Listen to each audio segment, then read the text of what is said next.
모든 지각에 뛰어나신 하나님의 은혜와 평강이 그리스도 예수 안에서 저와 여러분에게 함께 하시기를 축원합니다.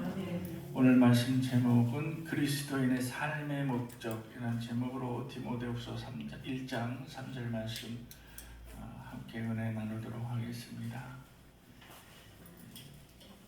어느 눈두렁을 걷고 있는 할아버지, 노인 한 분이 계셨어요. 그런데 눈에 갑자기 할아버지, 할아버지 하는 소리가 들려서 보니까 개구리가 말을 하고 있었어요.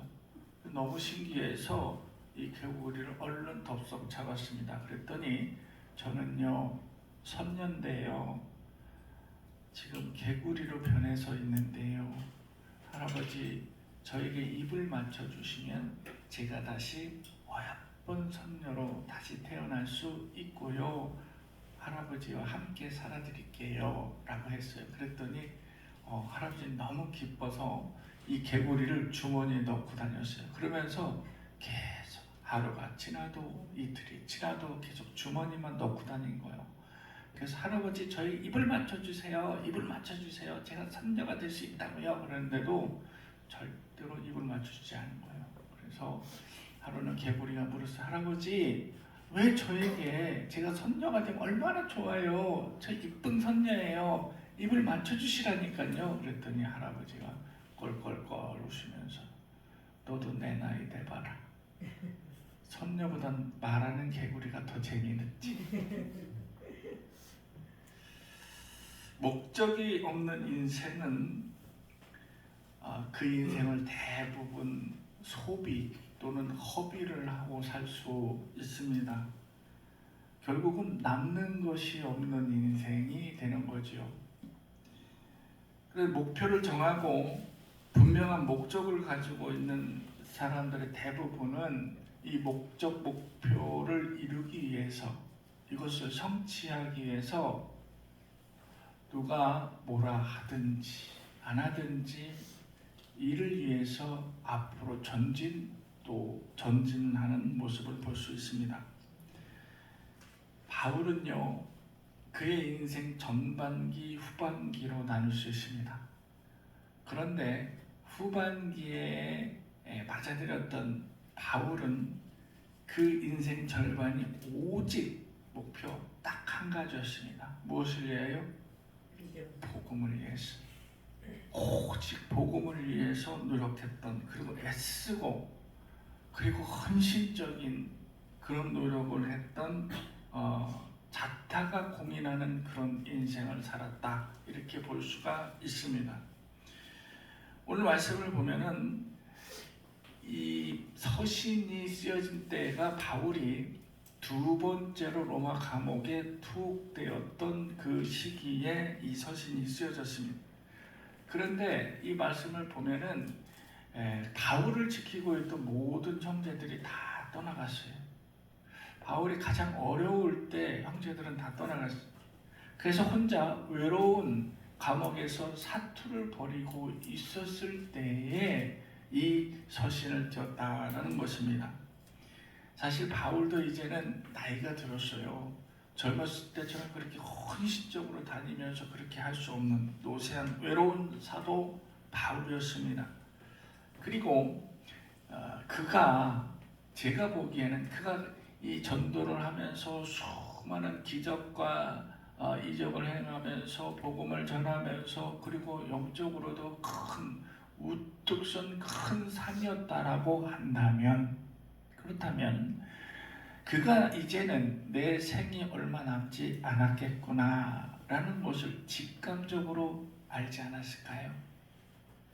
바울의 입장이 돼보면 그렇습니다. 그리고 바울의 서신들, 바울이 행한 행적들을 쭉 이렇게 살펴 올라가다 보면 이미 그의 생에 마감이 되는 그 시점이 왔다라는 것을 영적으로 느끼지 않았을까라고 저는 생각을 하고 있습니다. 이때 이 서신을 띄운 것은 디모데는 항상 바울이 뭐라는, 나의 아들아, 사랑하는 아들아, 내 믿음의 아들아, 이렇게 표현을 했습니다. 그만큼 양자를 삼은 거예요. 그만큼 신뢰하고 있었다라는 사실입니다. 그래서 디모데는 누구보다도 바울의 아주 정직한 제자였고, 그리고 사랑하는 아들이었고, 믿음의 아들이었습니다. 그래서 서신을 보면 꼭 만나고 싶다라고 얘기를 합니다. 디모데야, 사랑하는 나의 아들아, 얼굴 한번 보고 싶다, 꼭 만나고 싶다 라는 간절함이 묻어있는 편지가 바로 이 편지였습니다. 그러면 막상 이 글을 받아본 디모데의 심정은 어땠을까요? 디모데 역시 그랬을 것 같습니다. 평생의 스승이고 내 믿음의 아버지시고, 그런데 그런 분이 로마 감옥에 투옥이 돼서 그 갇혀서 이 추운 겨울에 어찌할꼬. 바울이요, 디모데에게 오는 길에 들러서 뭘 갖고 오라 그랬어요? 자기가 쓰던 양피지하고 외투 좀 갖고 오라 그랬어요. 이거 별거 아닌 내용 같죠? 옛날에는 외투가 얼마나 큰 효용 가치가 있어요. 이게 외투가 그냥 외투가 아닙니다. 길을 다닐 때 이불 역할도 하고요, 추위를 막아줄 수 있고요, 이렇게 기후 변화가 심한 이 일교차가 심한 이쪽 지역에서 외투라는 것은 큰 역할을 하고 있습니다. 그럴 정도로 바울은 디모데에게 큰 의지, 심적인 의지를 하고 있었다라는 거예요. 우리가 생각할 때 바울은요, 큰 산이잖아요. 우리가 넘사벽이라고 그러잖아요. 넘을 수 없는 그런 큰 믿음의 산, 그런 바울도 심적으로 의지하고 싶은 사람이 있었다라는 것입니다. 그러면서 바울이 이 서신 내용을 가만히 보면은 디모데가 그래도 그 믿음 위에서 아주 헌신적으로 에베소 교회를 위해서 목회를 잘하고 있는 거에 저기 안심도 되고 기특도 하고, 그래 내가 제자 하나 잘 키웠구나 라는 생각도 들고, 또 그 모습을 바라보면서 위안도 삼고, 이런 많은 감정들이 교차하고 있다는 사실을 서신을 통해서 볼 수 있어요. 오늘 말씀 보면은 그래서 나는 하나님께 감사드려. 디모데, 네가 참 목회를 잘하고 있어서 너를 생각할 때마다 하나님 고맙습니다. 우리 디모데를 이렇게 잘 이끌어 주셔서 감사합니다 라는 감사를 드렸다라는 것입니다. 오늘 말씀을 보면 바울은 믿음의 확신, 그리고 은혜, 그리고 또한 영원한 구원에 관해서 간단하게 그 의미를 전달하는 것을 볼 수가 있습니다. 바울이 강조한 믿음과 은혜와 구원은 우리 그리스도인들, 우리 기독교인들에게 있어서 아주 가장 핵심적인 내용입니다. 그리고 우리가 이 믿음과 은혜와 영원한 구원의 문제에 있어서 확실하게 이루어야 된다는 사실이죠. 깨달아야 된다는 사실이죠. 9절에 보면 하나님께서 우리를 택하실 때 어떻게 우리를 택하셨는지 그 이야기를 기록해 놓고 있습니다. 9절을 한번 다 같이 읽어볼까요? 시작. 하나님이 우리를 구원하사 거룩하신 소명으로 부르심은 우리 행위대로 하심이 아니요 오직 자기의 뜻과 영원전부터 그리스도 예수 안에서 우리에게 주신 은혜대로 하심이었다 라고 볼 수 있습니다. 우리가 오해하고 있는 것들 중 하나, 이 문제를 바울이 지적하고 있습니다. 이 뭔 내용이냐면 하나님께서 우리를 택하셨다라고 했습니다. 믿습니까? 아멘. 하나님께서 여러분들을 택했어요. 그런데 하나님께서 여러분을 택하실 때에 택하시는 방법이 있습니다. 이 방법에 대해서 바울이 기록을 하는 것입니다. 이게 뭐냐? 하나님께서 우리를 택하시고 하나님께서 나를 부르신 것은 오직 뭘 하나를 봤다? 뭘 하나를 봤습니까? 뭘 봤어요? 우리에게 뭘 봤어요? 뭘 보고 택하셨어요? 뭘 봤어요? 본 거 없습니다.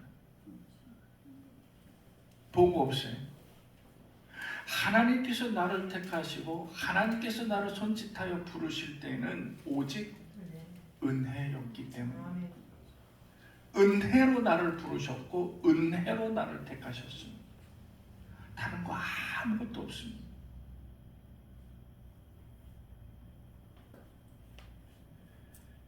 이는 다시 말해서 우리가 하나님께 택함을 받은 것은 내가 어떤 행위를 했기 때문에, 그리고 내가 어떤 것에 대해서 충성하고 그 가치를 인정받았기 때문에, 내가 어떤 공로를 세웠기 때문에 내가 하나님께 택함 받은 것이 아니라는 거예요. 그냥 은혜였다라는 것입니다. 아멘. 나는 하나님 앞에 아무것도 한 것도 없고요. 나는 하나님 앞에 아무 공로를 인정받을 만한 것도 없고 아무것도 없습니다.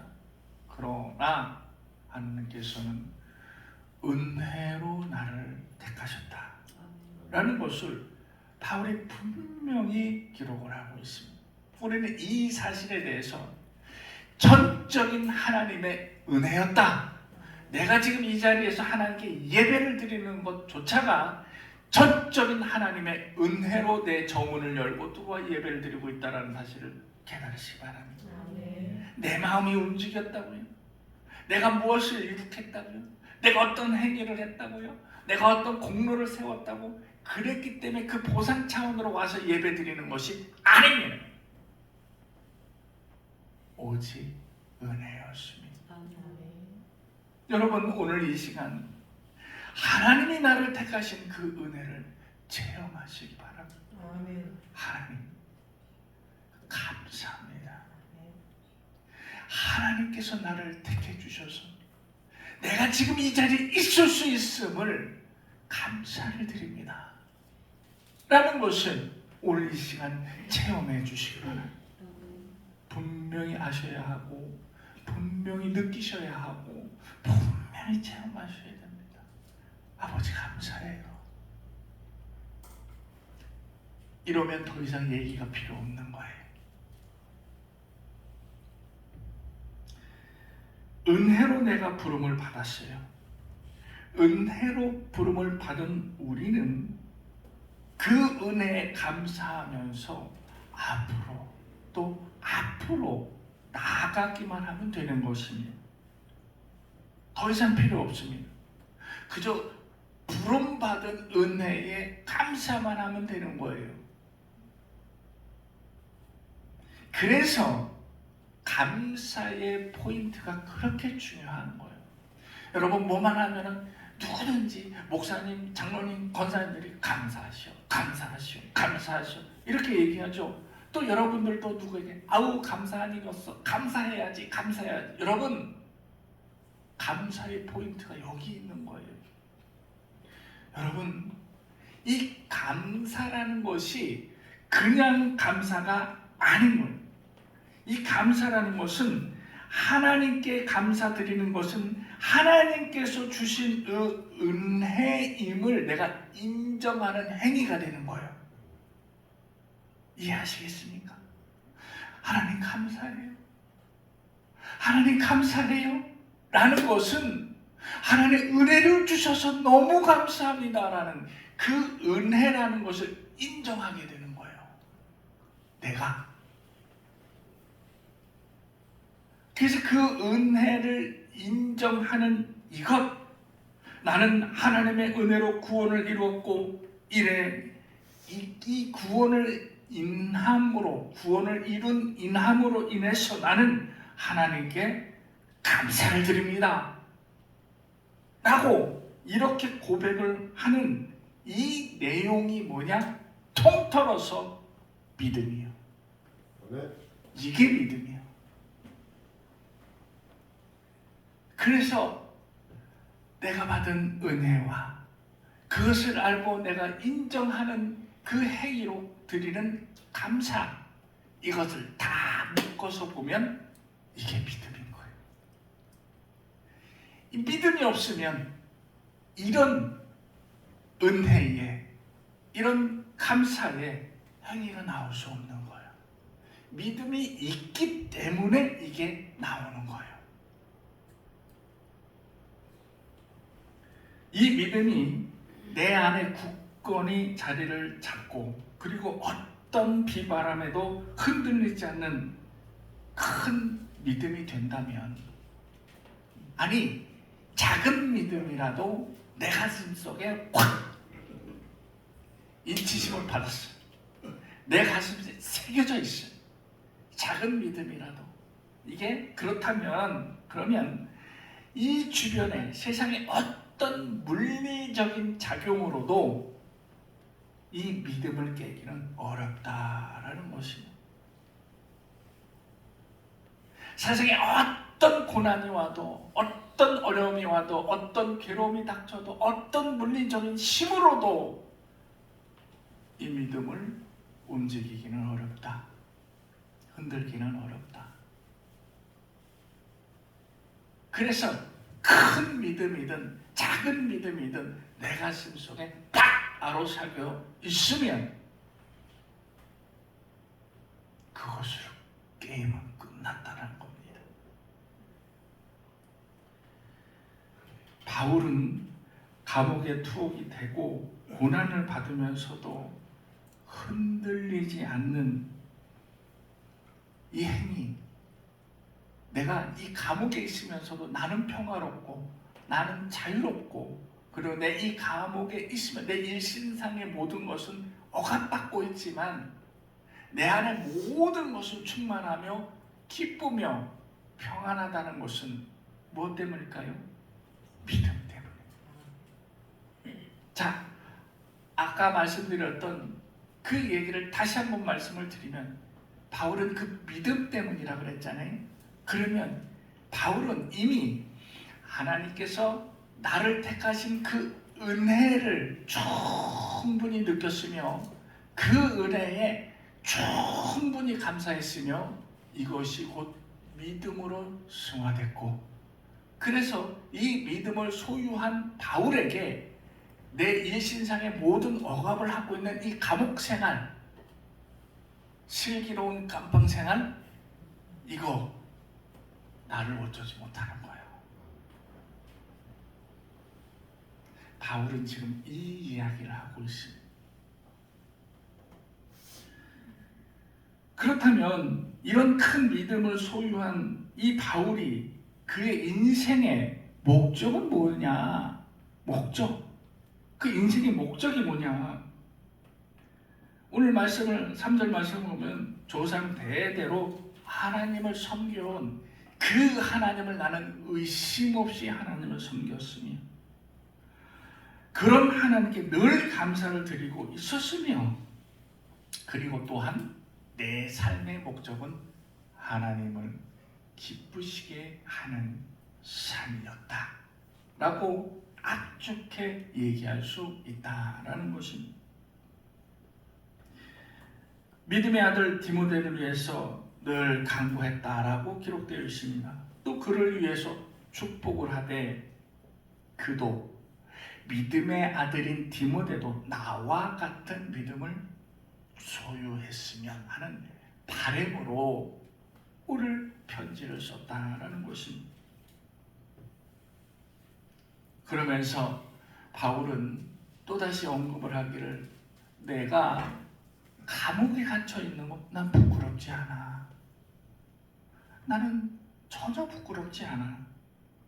그리고 언제나 당당하고 떳떳하다라고 고백을 했습니다. 뿐만 아니라 오히려 주를 위해서 일을 하다가 내가 무슨 절도를 저질렀고 강도짓을 했고 사기를 쳤고 이런 게 아니고 나는 오직 복음을 위해 일을 하다가 감옥에 갇혔어. 그래서 나는 부끄럽고 또 숨기고 싶고 이런 것이 아니라 당당하게 밝히고 싶어. 이를 지금 이야기를 하고 있다라는 것은, 여러분, 그때나 지금이나 전과자의 삶이라는 것은 어렵죠? 어렵습니다. 그래, 교도소 갔다 오면은, 그래, 전과자 살면은 어려워요. 그런데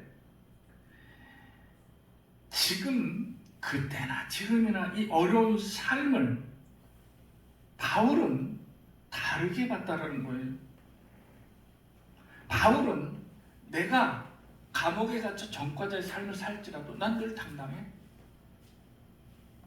난 오직 복음을 위해서 살았기 때문에 난 신경 안 써. 난 떳떳해. 그리고 더욱 중요한 것은 하나님 앞에서 떳떳해 라는 것을 늘 당당하게 밝히고 있습니다. 이런 죄인을, 바울을 늘 돕고 찾아오는 한 사람이 있었습니다. 바로 오네시보라는 제자였습니다. 15절에 보면은 바울은 그 주변에 남아있는 사람이 이제는 한 사람도 없다라고 얘기를 했습니다. 그것은 이제 내 형제들이 다 나를 떠났다라고 얘기하는 것은 배신을 때렸다 이렇게 얘기하는 것이 아니고, 바울이 이렇게 표현합니다. 다른 사역지를 위해서, 다른 복음들을 위해서 그 사역을 위한 발걸음을 옮겼다라고 이야기를 하고 있습니다. 바울이 나옥에 갇혔으니까 너네들 아무도 나가지 마, 어디도 가지 마, 오직 내 옥바라지만 하고 있어 라고 명령한 것이 아니에요.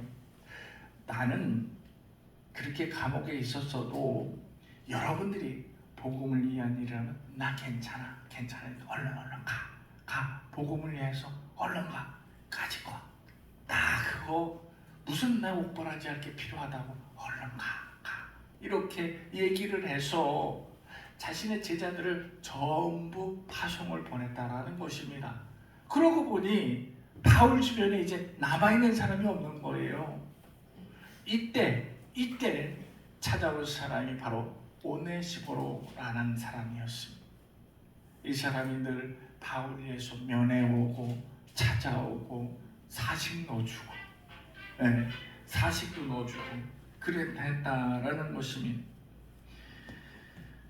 예전에 여러분 기억하실지 모르겠어요. TV 프로그램 중에 고향에 계신 부모님을 영상을 띄워서 아들아 나 잘 있다 그런데 옆에서 걔가 저놈의 개새끼 왜 이렇게 짖어 이러면서 다시 시작하고 막 이런 게 있었지요. 이런 TV 프로그램이 있었지요.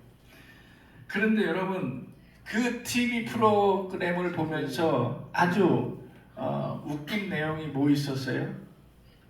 아들아, 냉장고 필요 없다. 나는 잘 있다. 보일러가 고장 났지만 그냥 있을 수 있다. 뭐 이렇게 얘기하죠. 예. 갑자기 잘 되던 냉장고가 고장 났는데 괜찮다. 그냥 개울에다가 그냥 담궈놓으면 된다. 우물에다 담궈놓고 그냥 시끄러. 그러면서 개 짖는 거 시끄럽다 그러고 막 그래서 막 칼칼대고 웃고 막 그랬잖아요. 그걸 또 이제 그 착안을 해가지고 광고도 냈잖아요. 아버님께 보일러도 넣어드려야 될 텐데 뭐 이런 보일러 광고도 나오고 그랬습니다. 그런데요, 오늘 이 편지를 가만히 자세히 보면요, 이런 모습이 떠올라요. 바울은 언제나 떳떳하고 당당하고 큰 산이고 큰 믿음의 소유자, 큰 스승이었던 사람. 그런데 그 믿음의 아들 디모데에게는 이런 영상 편지를 보낸 거예요. 디모데야, 잘하고 있지? 그래, 넌 잘하고 있을 거야. 하나님께 내가 다 기도하고 그래. 근데 나 괜찮어. 깔끔어. 슬기로운 감옥소 생활 뭐 그냥 하면 되지, 괜찮아. 근데 내 주변 사람들 다 떠나서 뭐 이렇게 얘기하고, 그 다 떠나는데 꼭 한 사람이 있다. 그래도 어떻게 하나님의 은혜로 다 갔는데 한 사람은 남겨주더라. 그러면서 뭐를 보고 싶어. 뭐 이렇게 이 편지 내용을 보면 그런 바울의 절절한 심정이 기록이 되어 있는 거예요. 그 모습을 볼 수가 있는 거예요. 어찌 보면은 아들아, 난 제리 때 그 뭐 보일러가 고장났지만 괜찮대, 뭐 이런 거 하고 똑같습니다. 슬그머니 저는 말씀을 보면서 슬그머니 웃음도 났어요. 야, 큰 스승 바울이 이렇게 편지도 보냈구나 라는 것을 느낄 수 있었습니다. 그런데요, 또 한 가지, 믿음에는 여러분 동역자가 필요합니다. 반드시 필요합니다. 여러분, 우리 지금 이 교회잖아요. 우리 이연교회잖아요. 교회라는 것은 그리스도인들이 모인 집합소가 바로 교회입니다. 그래서 믿음의 동역자가 필요하기 때문에 우리가 이곳에 모여 함께 예배를 드린다고 볼 수 있습니다. 그래서 많은 사람들이 모인 교회, 여러분, 우리 식구만 모여도, 우리 식구만 있어도 식구끼리 싸워요, 안 싸워요? 싸워요. 형제끼리 싸워요, 안 싸워요? 피를 나눈 형제, 부모 형제 간에도 다툼이 있고 불화가 있고 싸움이 있는데, 피 한 방울도 섞이지 않고 오직 그리스도의 은혜로 인해서 모인 우리가 이런 모양 저런 모양 왜 없겠습니까? 당연히 있지요. 이것을 아우르는 것이 뭐요? 하나님의 은혜입니다. 은혜인 것입니다. 그럼에도 불구하고 우리는 함께하는 믿음이 되어야 된다는 것입니다.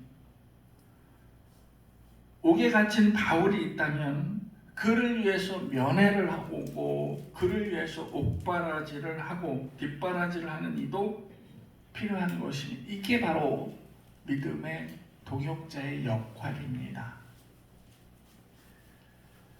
바울은 우리에게 신앙의 여러 가지를 가르쳐주고 있지만 가장 핵심의 요소는 믿음이요, 은혜요, 구원입니다. 그리고 가장 중요한 것이 함께하는 믿음이라는 것을 강조를 하고 있습니다. 이것을 다르게 표현하면 믿음의 동역자, 이렇게 얘기할 수 있습니다. 오늘 우리는 우리의 삶의 목적, 우리의 삶의 목표가 무엇인지 다시 한번 리셋하시기 바랍니다. 다시 한번 목표를 재설정해 주시기 바랍니다. 그래서 오늘 바울의처럼 나는 그리스도인으로서 내 삶의 목적이 무엇이다 라고 누구에게나 떳떳하게 밝힐 수 있는 믿음의 동역자들인 저와 여러분이 되시기를 주님의 이름으로 축복합니다. 아멘. 기도하겠습니다.